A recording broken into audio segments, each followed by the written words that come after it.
Welcome back everyone. In this video, I want to show you the new update from WhatsApp where you can now change the playback speed of the voice message. Before we begin, don't forget to subscribe to this channel if you enjoy these kind of videos and turn on bell notification. If this video helps you out, then please hit that like button and let me know in the comment section down below. So some people speak slower than others while some listen faster than others. To tackle this issue, WhatsApp have introduced the option to increase playback speed when listening to a voice message. So let me show you how to increase the speed of a voice message. Open your WhatsApp application. Now go to a contact and record your voice message.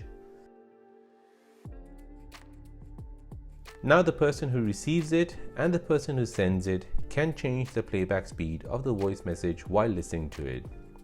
Play the message and you'll see 1x label next to the play button. If you tap on it again, it'll change to 1.5x. And then if you tap on it again, it'll change it to 2x.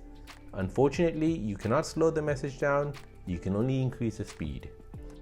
And there you go, that is how the audio playback speed feature works on WhatsApp.